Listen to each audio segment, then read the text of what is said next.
I'm Yuan Si from the Straits Times, and I'm not sure who my question should be directed to, but maybe I'll just ask. This report covers many different areas, so what will you prioritize as you flesh out in policy the broad goals that you have outlined?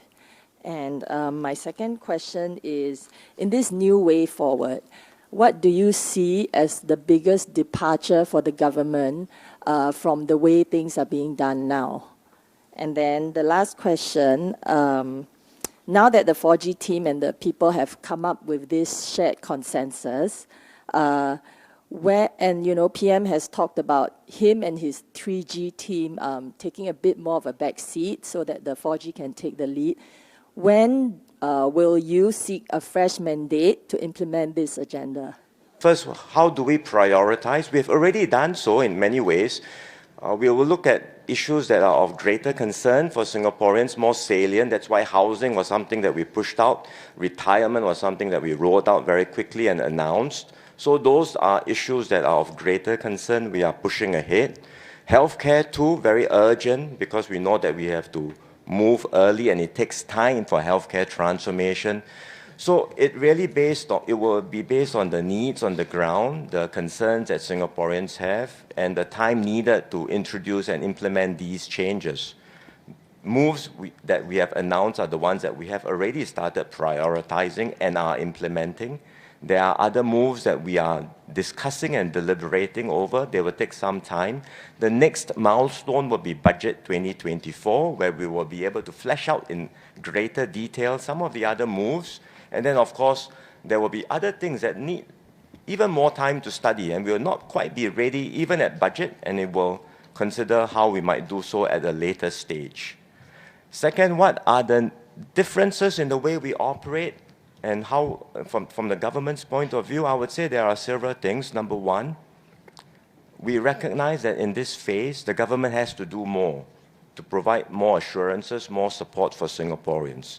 Because we will be in a phase where there will be more disruptions, more impact on people's lives, more churn at workplaces, and that's why we have to do more to give people that greater sense of assurance over their basic needs. It will cost the government more. It will require a lot more resources. And so we have to design our policies and programs carefully and in a responsible manner. But we think this additional spending will be necessary. Number two, the way we go about doing these things will be not just a top-down approach, but in consultation, in engagement with Singaporeans, listening to them, and in fact co-creating solutions together with them. And that's why, as we have stated in the report and what I mentioned just now, we are creating many more avenues for participation and co-creation together with Singaporeans.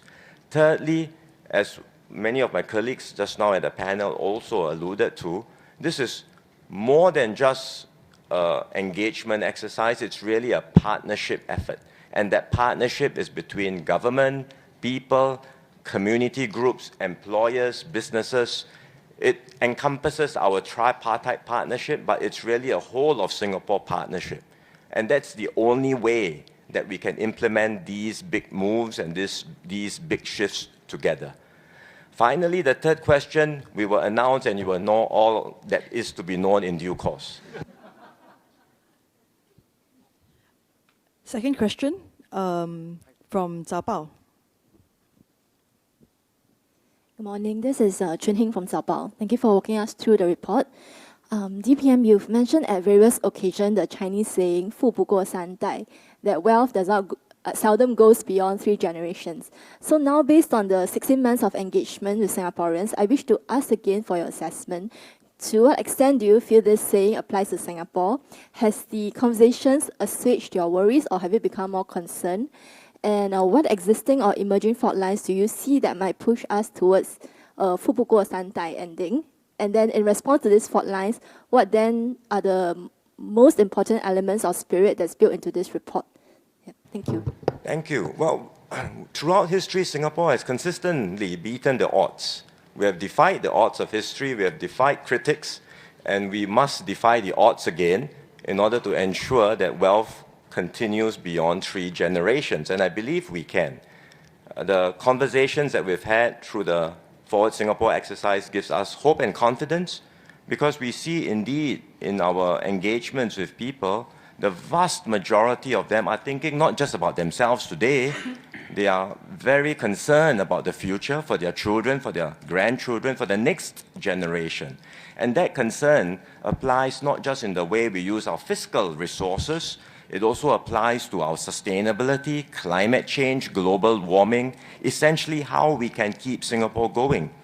The basic reality is what we have in Singapore today, while not perfect, is nothing short of a miracle.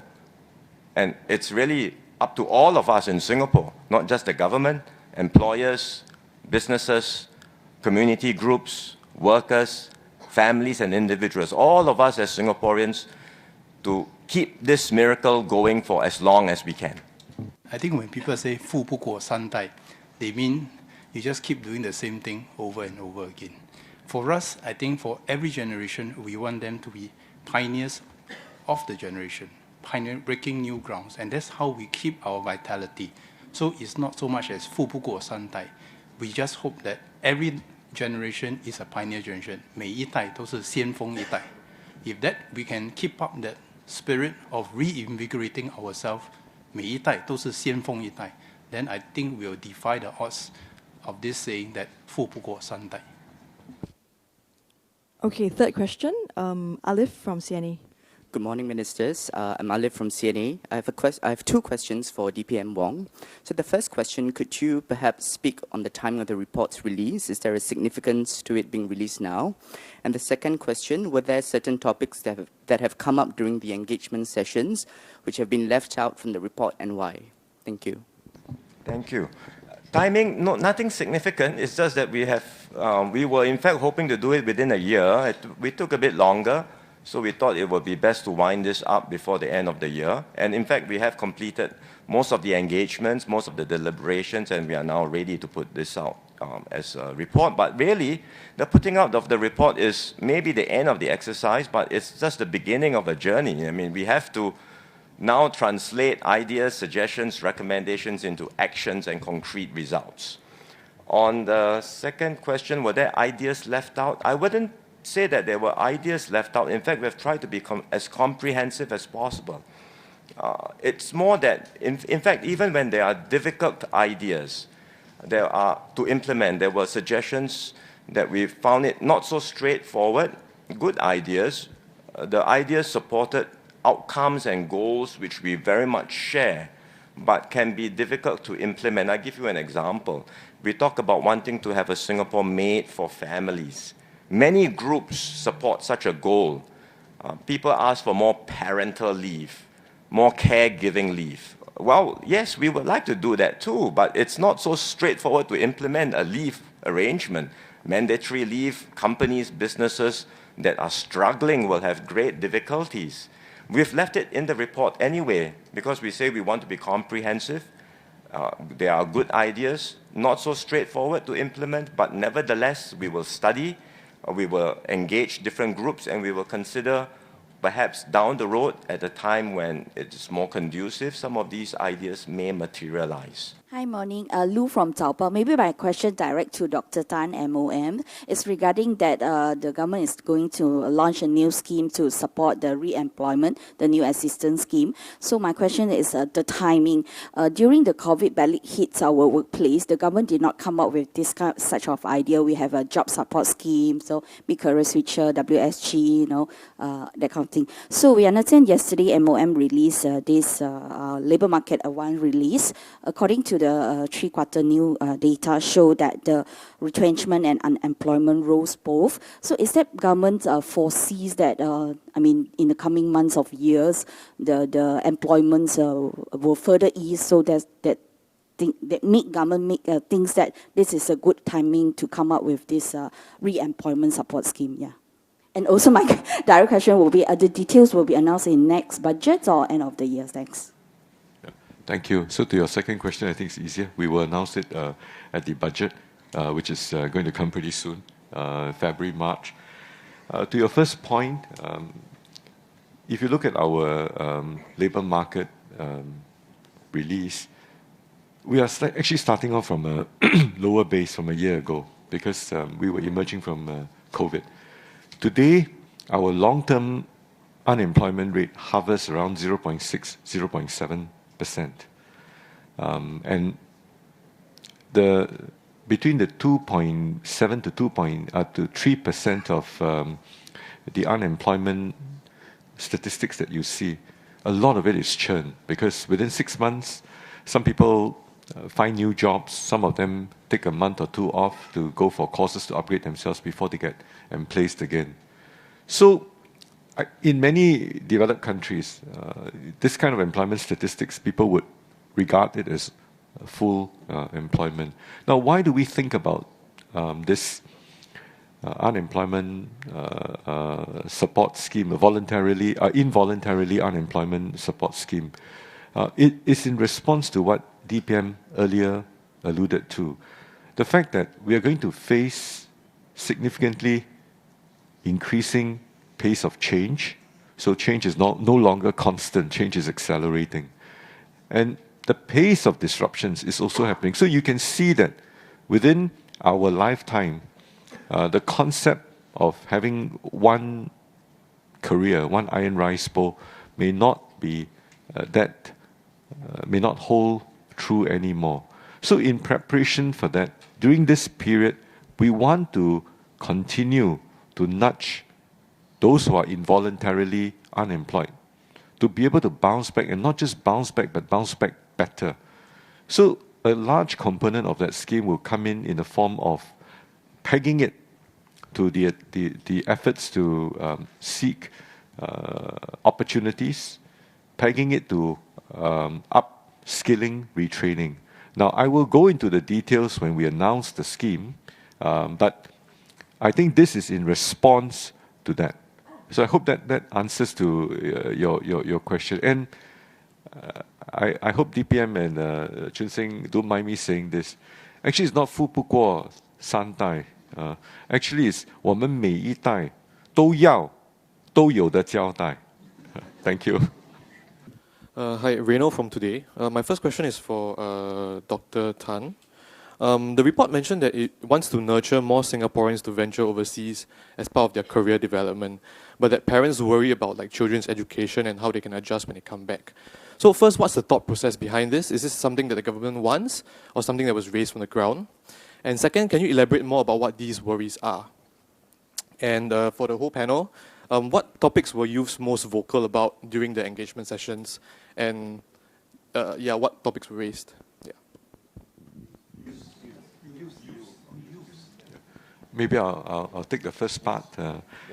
The bulk of the feedback that we have doesn't just come from the dialogue sessions that we have with our fellow Singaporeans, but it's also from feedback from the industry, from corporate enterprises, and also from multinational firms. Indeed, the Singapore manager and the Singapore leader is actually very highly regarded all over the world.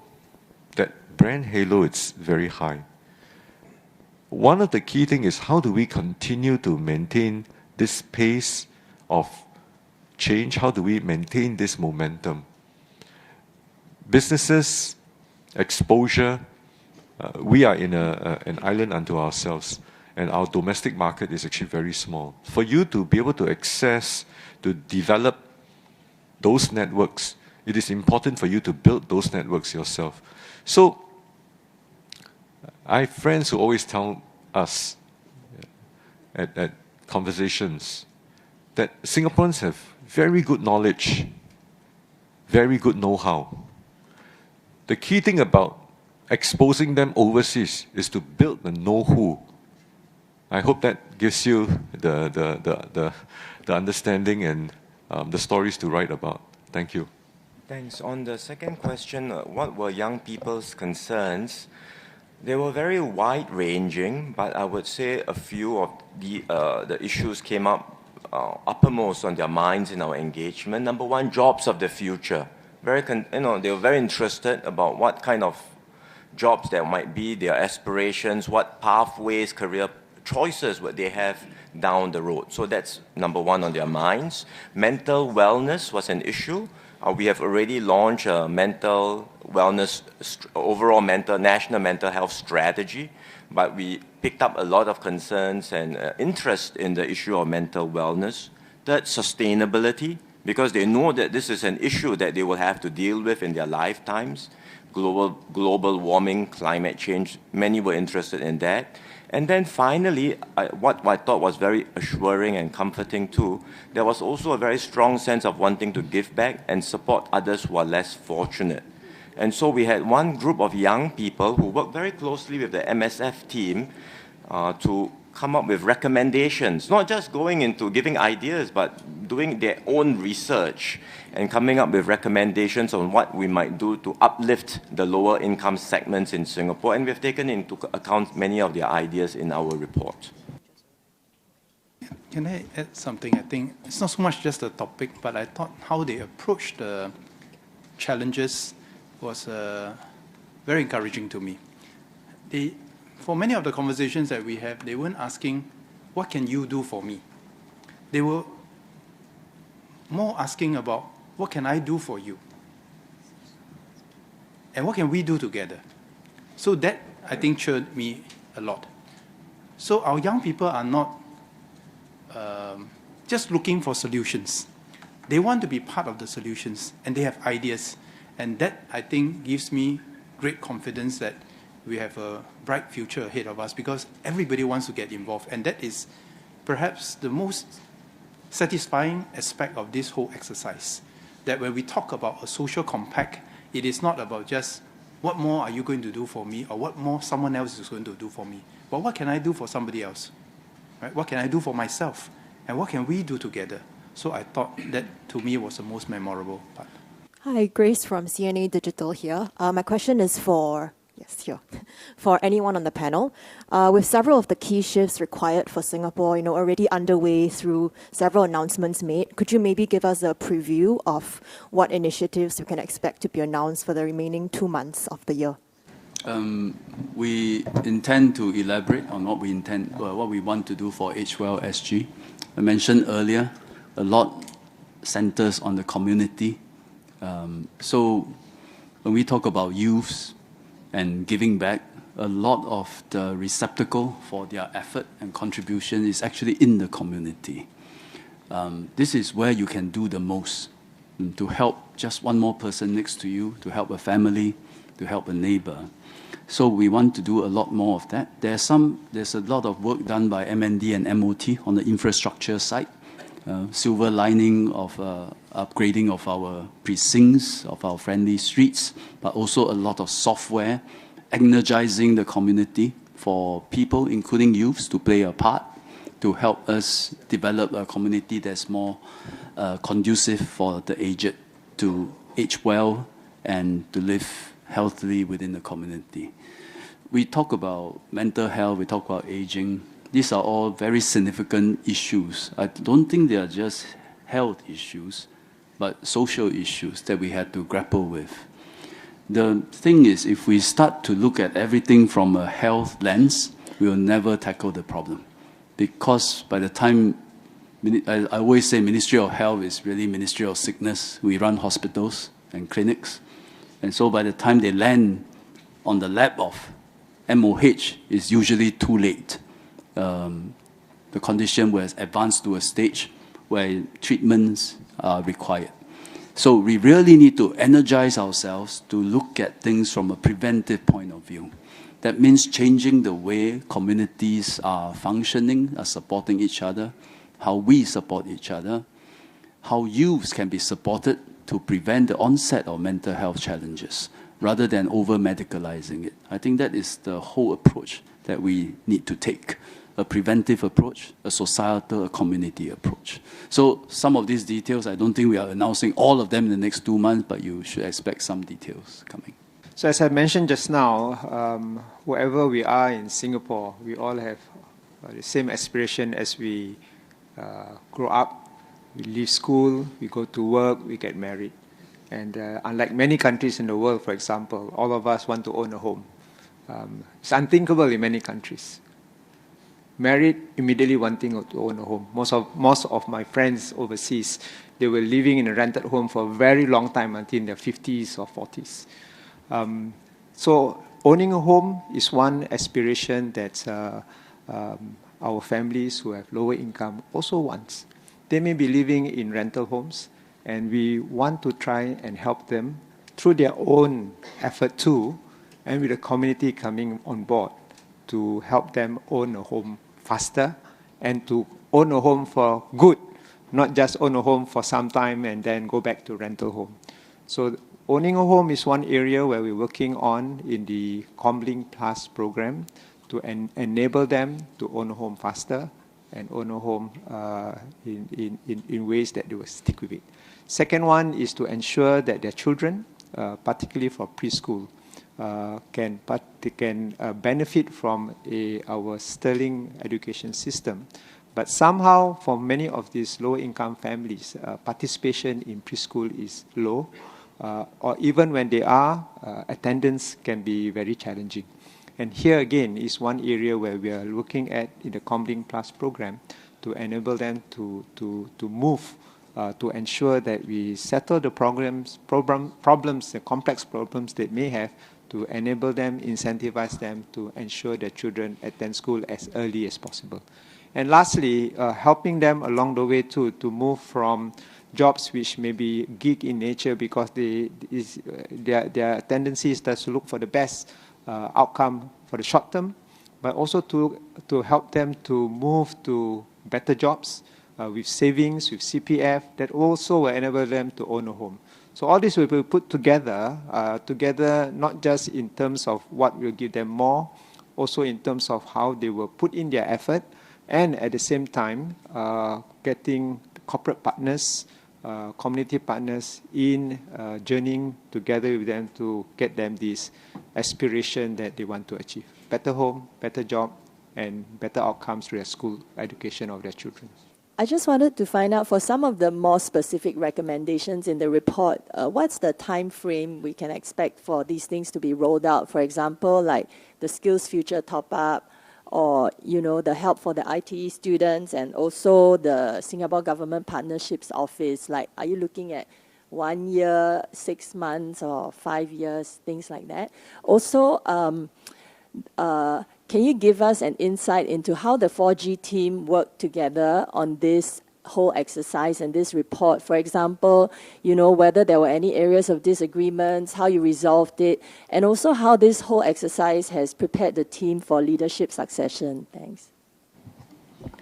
On specific recommendations and time frame, to the extent that the report has ideas or recommendations that are more specific, then obviously they have been deliberated over in a more careful manner, and so the implementation timeline would be therefore much nearer, maybe budget, or maybe certainly over the course of the coming year. To the extent that if you read something that says we will have to study, or this requires more, then obviously these are not so fleshed out, more complex, more trade-offs, and then those sorts of ideas will require more time. So in a way, if you look through the report, the language will give you a sense already of the timing and the staging of these suggestions. On how we work together, we practically met as a work group every month. We had very intense discussions.